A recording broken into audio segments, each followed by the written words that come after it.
This summary of the book Limitless by Jim Kwik will tell you why people who drive taxis have larger brains than other people, how listening to Bach can help you study, and why your reading skills are comparable to those of a third grader. Introduction. What are the benefits to me? Unlock the full potential of your mind to learn and accomplish anything you set your mind to. The author, Jim Kwik, was a child when he sustained a traumatic brain injury. He is the one who wrote this book. Because of this, he was left with a learning disability, which meant that he needed to put in significantly more effort than the other students in his class. On top of that, he was victimized by bullies on a regular basis. Even a teacher had referred to him as the boy with the broken brain at one point. The author believed for a number of years that, as a result of his injury, he had to put a significant amount of effort into the process of learning new things. But while Kwik was in college, he had the realization that there was another approach. It wasn't that he needed to put in more effort, rather, he needed to improve his learning. Because of the insights he discovered, he was able to sharpen his focus, enhance his memory, and begin taking in information at a rate that was previously unattainable. It's possible that, similar to the author, you, too, are harboring untrue beliefs about who you are. You can become truly limitless by making only a few adjustments to your mindset, your motivation, and the methods that you use, as you will see by reading these summaries. You will pick up the following from reading these synopses. Why people who work in taxis tend to have more brains than others. How listening to Bach can make learning easier, and why your reading ability is comparable to that of a child in the third grade. First essential thought. The advancement of technology has made our lives simpler, but it may be inhibiting our capacity for intellectual growth. Is digital technology good or bad? Although it is a straightforward question, the answer is anything but easy to understand. On the one hand, devices like smartphones and tablets can give the impression of providing more independence. After all, they do make it possible for us to outsource some of the more basic functions that are normally performed by our brains. It's a wonderful idea, isn't it? Well, perhaps not. This digital habit, according to the opinions of some researchers, is starting to become a problem. They are of the opinion that it impairs our mental capabilities. Consider the way in which we all routinely switch between different activities, such as working, checking notifications, and texting. Daniel J. Levitin, a neuroscientist, is of the opinion that this process causes the brain to quickly burn up its fuel, which in turn leaves us feeling stressed out and exhausted. The most important takeaway from this is that technology makes our lives easier, but it might be limiting our capacity to learn new things. We are always able to get our hands on a vast amount of information that is literally right at our fingertips. According to recent studies, the typical person takes in 3 times as much information as they did in the 1960s. This finding should not come as a surprise. However, slamming our heads against the wall with all of this information might not always be beneficial. This is due to the fact that being able to look up information whenever you need it causes an individual's memory to deteriorate. It wastes away just like a muscle that isn't being used. On the other hand, when you make an effort to remember something, you actually form new memories and strengthen existing ones. It's possible that your ability to think critically will suffer if you use technology too much. After all, one can easily find an abundance of different viewpoints on the internet. Because of this, we are able to examine problems from a diverse range of points of view, which, according to some, makes it a positive development. But the fact of the matter is that the vast majority of us don't actively seek out multiple points of view. Instead, we select a small number of sources with which we are already in agreement and use these sources to bolster our beliefs, thereby essentially accepting the preformed opinions of other people. Because of this, our ability to draw conclusions and solve problems starts to decline, and we also lose the ability to think critically. Therefore, it is more crucial than ever before to make sure that your brain is in tip-top shape. How do you go about doing that?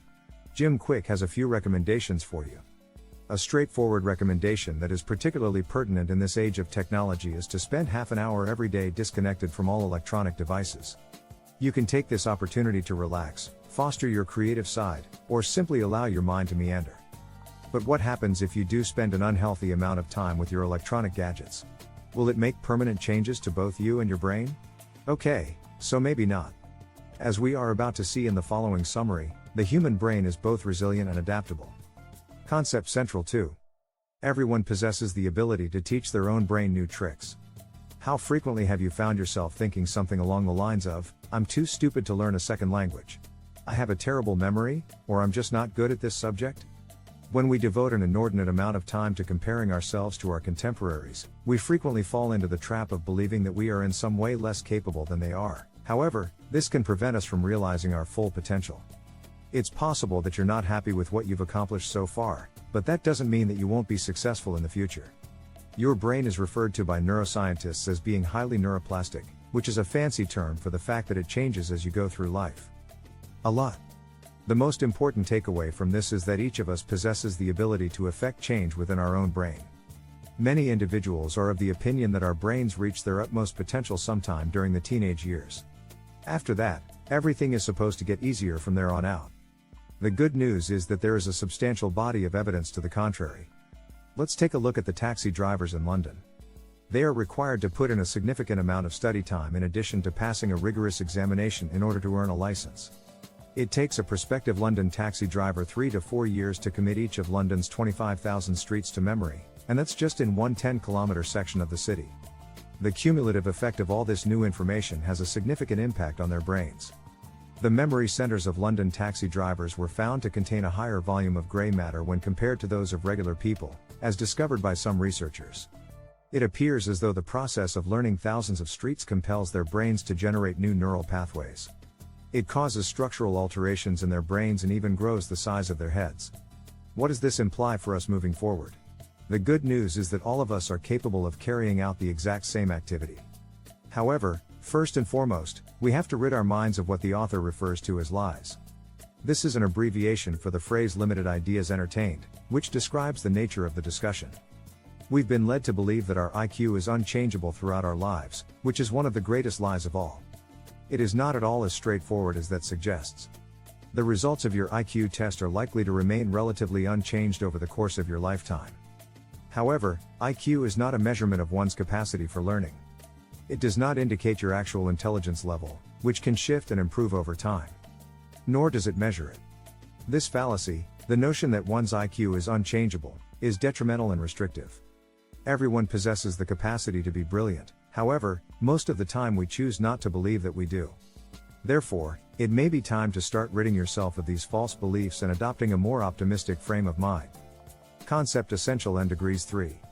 Eliminate the negative thoughts that are occupying your mind and replace them with positive ones. Tens of thousands of thoughts pass through each of our heads on a daily basis. The majority of them are in the form of questions. And many people are doing it again.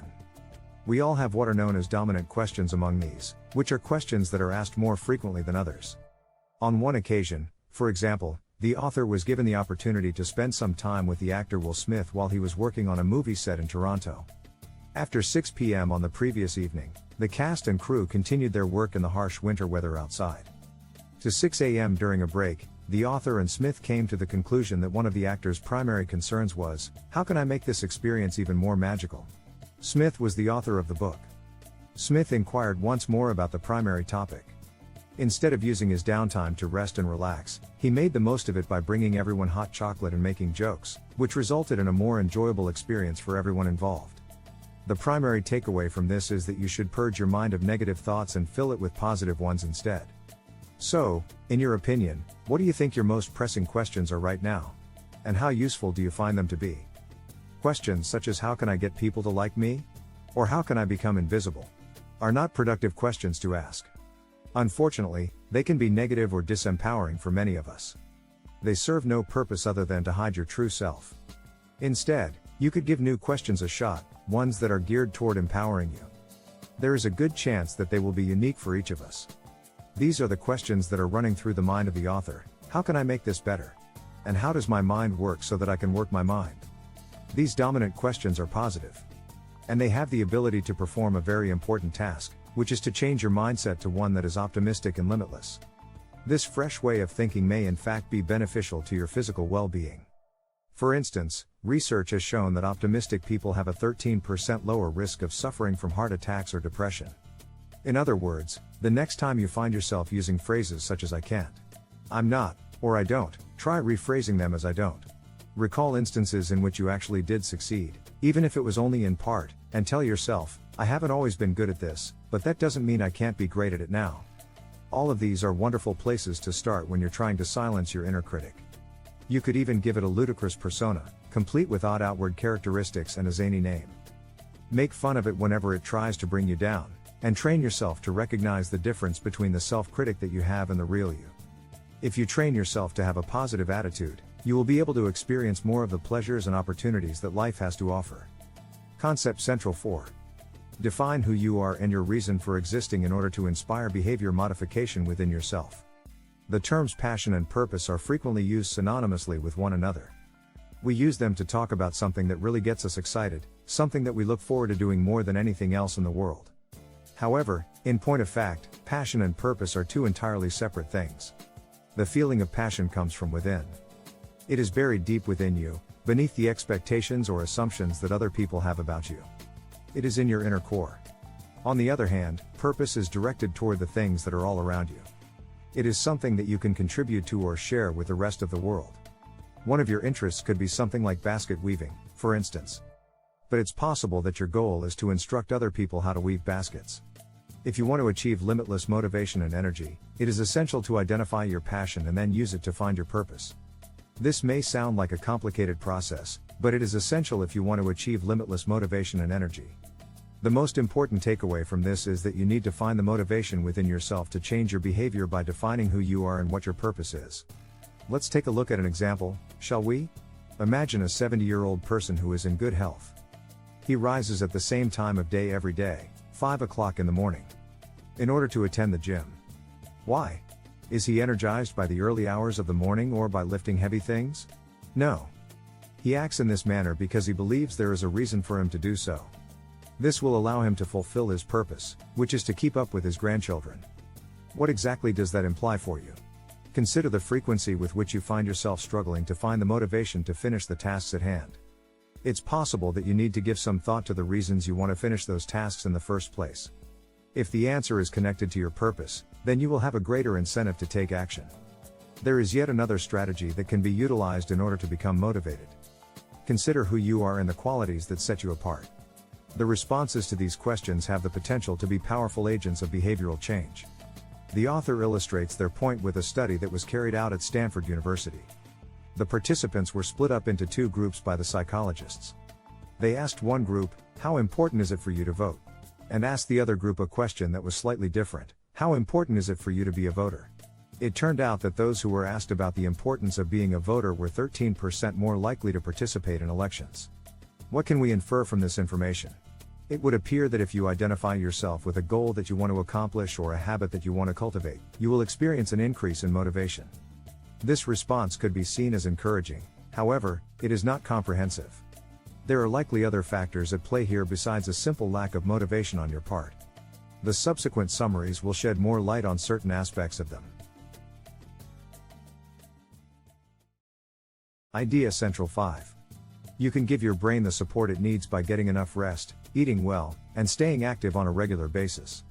So you have a strong purpose, and you also have the drive to act. But there's still something that can hold you back. That barrier?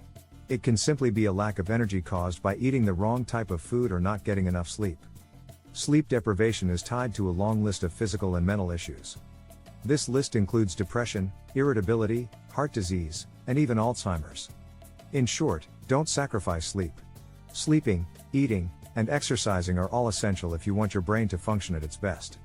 The key message here is, support your brain by getting enough sleep, eating healthy foods, and exercising regularly. At first sight, sleep and exercise don't seem to have much in common. But they are, in fact, closely connected. Regular exercise can actually help you sleep better. After one 16-week study on how aerobic exercise affects sleep, for instance, participants who hit the gym found they were sleeping more each night. 1.25 hours, to be exact. The fact that exercise is important is, perhaps, old news. So why don't we act on it? Well, we all have endless excuses. Pumping weights is boring, we don't have the time, and gym memberships are expensive.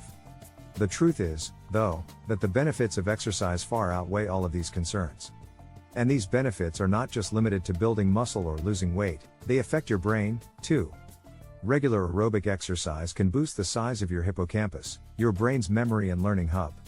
So, your brain needs enough sleep and good exercise. What else? Well, there's another key requirement: high-quality food. According to neuroscientist and nutritionist Dr. Lisa Mosconi, there are 45 distinct sources of brain nutrients. The top 10 are avocados, blueberries, broccoli, dark chocolate, eggs, leafy greens, salmon, turmeric, walnuts, and water. Sleep, exercise, and good food. How do you make sure that getting enough of them becomes a habit? You need to work on it. Building a habit can take anywhere from 18 to 254 days, but, however long it takes, you can do it. Start by making just one small change at a time, and slowly but surely, the new habit will become an integral part of your life. Key idea 6. Increase your productivity by getting into a state of flow and using the power of small steps. Remember the last time you were so focused on an activity that you lost all track of time? You were probably in a state of what psychologists call flow. When we're in this state, we feel like the task we're completing is almost effortless. We feel that we're being challenged, but the challenge is not overwhelming. And we tend to get a sense of comfort and reward from what we're doing.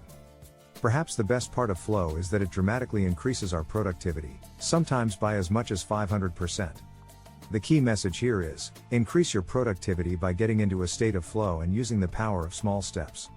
How do you get into flow? It all starts by eliminating distractions. You can't possibly kickstart flow if you're checking social media every few minutes.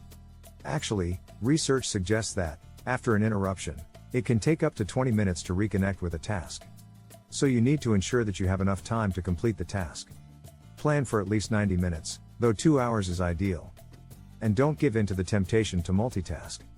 Scientists have found that multitasking actually makes you less productive. Being in flow often feels great. But, unfortunately, there are some tasks that can't really be done in this state. More often than not, they are either difficult or simply not enjoyable. So how would you approach them? Well, you can use a different technique: baby steps. Difficult or tedious tasks can make us procrastinate. But procrastination takes a huge psychological toll. An uncompleted task creates tension in your brain. Simply put, you can't stop thinking about it until the job is done. And there's more: procrastination often makes us feel guilt and shame. Guess what people do to avoid these feelings? They procrastinate even more. But you can crush your tendency to procrastinate by taking small, simple steps to complete a task. Say you're dreading writing a big speech. Well, you could tell yourself that you don't need to write the whole thing at once. You'll just create the keynote. And who knows, maybe while you're putting it together, you'll find that you're on a roll, and you'll end up doing more work than you had originally planned. By breaking tasks down in this way, you make it much more likely that you'll get the job done. Key idea 7. Use your study time efficiently. What do you think Bach has to do with studying? If you're scratching your head, don't worry, the connection is far from obvious. Many studies suggest that there's an intimate relationship between music, mood, and learning. Some types of music can greatly increase our ability to learn. This is where Bach comes in. Baroque music that is 50 to 80 beats per minute is particularly suitable for creating focus. Music is just one life hack that can help us use our brain's lesser-known features to foster learning. The key message here is, use your study time efficiently. Just like music, smell can also help improve our study skills. We often associate smells with memories. Think about how the aroma of a particular spice might take you back to your grandmother's kitchen. This is just one example of how great smells are at bringing memories to the forefront of our brains. Now that you know this, try using smells the next time you're studying for an exam or preparing for a presentation. Rub some essential oil on your wrist when you're learning. Then, repeat right before your exam or presentation. You may find that the smell helps you rekindle your memory. The author, Jim Kwik, also suggests other tricks that can help you learn. For example, you may want to take advantage of so-called primacy and recency. Something you learn right at the start of a lesson tends to stick in your mind for longer. So do things that come right at the end of a session. What does it mean for you? Well, now that you know these principles, you might want to plan your learning differently. You might place the most important things at the beginning and end of each lesson, leaving the middle part for things that are less crucial. To make good use of primacy and recency, employ the Pomodoro technique. This method involves breaking up your work or studying into 25-minute chunks of productivity called Pomodoros. Each Pomodoro is followed by a 5-minute break. It's as simple as setting up a timer. Pomodoros can work even better if you combine them with another technique, something known as active recall. It involves reviewing some material and then immediately checking to ensure that it has sunk in. To do this, simply close your book or pause the video you're learning from, and write down everything you've learned so far. So you've got to the end of the lesson. Are you now finished? Well, not quite. There's another trick in the book: spaced repetition. It's all about reviewing your material at regular intervals. Perhaps you could do some studying in the morning, before breakfast, and then again in the evening, before dinner. This will help the information really stick. Next, let's look at what else you can do to remember the new things you've learned even better. Key idea 8. Visualization techniques can help increase your memory and concentration. Concentration is like a muscle: the more you exercise it, the stronger it gets. Here's one way to pump it up. Picture the object of your focus as a glowing ball of light. If you're having a conversation, for instance, that conversation is the glowing ball. When your attention starts to drift, refocus on the bright light. Pretend nothing else exists. This is what's known as a visualization technique, and tricks like this help increase your concentration skills. They also work really well when you need to memorize things. The key message here is that visualization techniques can help increase your memory and concentration. Many people think that they have either a good memory or a bad memory. But instead, you may want to think that you have a trained memory or, perhaps, an untrained one. So how do you train your memory? The best approach is to learn to associate words, numbers, or, indeed, anything else you have to memorize with visual imagery. So, how does it work? Let's look at an example. Consider these words: fire hydrant, balloon, battery, barrel, board, and diamond. If you were asked to memorize this word list, you might do so by repeating the words over and over again. But this method is ineffective. Before too long, you'll probably forget all you learned. Instead, try creating a crazy story about the words. You might picture a fire hydrant that's being carried up into the air by balloons. But the balloons are being popped by batteries, and those batteries sit inside huge barrels. The whole contraption, batteries inside of barrels aimed at balloons, is launched into the air by a big board, like a seesaw. And, finally, that board is propped up by a huge diamond. See how much better the words are now cemented in your mind? A similar trick can help you prepare for presentations. It's called the loci method. To use it, first identify the 10 key points you want to talk about. Next, imagine a place or a room you know well and consider a path through it. Now, assign each of your talking points to a different object or place in the room. Your bedroom lamp, for instance, might represent your keynote. Finally, practice your presentation, using the walkthrough of your locations, or loci, as a guide. With a well-trained memory, you'll be well on your way to learning a new language, giving great presentations, or simply becoming a well-versed expert. Key idea 9. Reading is fundamental to learning, and you can get better at it. Let's face it, reading isn't everyone's favorite pastime. To many people, the task seems difficult, boring, and time-consuming. For those people, a long day at work is best finished in front of the television or with a video game. But studies show that there is a relationship between reading ability and success in life.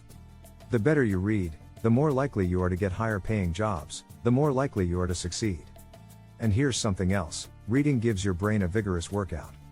It activates many different mental functions at once. It improves memory and increases concentration. If you've given up reading, you've essentially given up learning. The key message here is that reading is fundamental to learning and that you can get better at it. How fast do you think you can read? For most people, it's about 200 words per minute. Surprisingly, most adults read slower than elementary school children. That's because classes on how to read usually stop between the 2nd and 5th grades. Why are some people slow readers? The answer often lies in what's known as subvocalization. This simply means that, as people read, they pronounce each word in their heads. This limits their reading ability. If you subvocalize, you can only read as fast as you talk. If this sounds like you, do not despair. Your mind is capable of going much faster. To reduce subvocalization, try counting out loud as you read. Just keep saying 1, 2, 3, and so on as you go down the page. Counting while reading is difficult. But it will train your brain to subvocalize less. You'll begin to see the words rather than say them. When you learn this skill, reading will feel more like watching a movie than hearing a speech. Another great way to reduce subvocalization and read more visually is to use a pacer. There's nothing difficult about it. You can start by simply sliding your finger down the page as you read. This technique is effective because our eyes are hardwired to track moving objects. Using a visual pacer can increase your reading speed anywhere from 25 to 100%. Of course, none of these techniques will help unless you really commit time to reading. So, schedule at least 30 minutes of reading each day. Now that you can read faster, it's time to crack the final piece of the puzzle, to learn how to think better. Key idea 10. To get better at solving problems, try new and different ways of thinking. When you hear the word genius, who immediately comes to mind? Perhaps Albert Einstein or Marie Curie? But the word genius isn't just limited to people with high IQs or mathematical ability. There are many different types of intelligence. Think about Venus Williams, for example. In many ways, she, too, is a genius, somebody with extremely high bodily kinesthetic intelligence. That is to say, she's very good at using her body. The key message here is, to get better at solving problems, try new and different ways of thinking. Learning what type of intelligence you have is only the first step toward thinking more clearly and efficiently.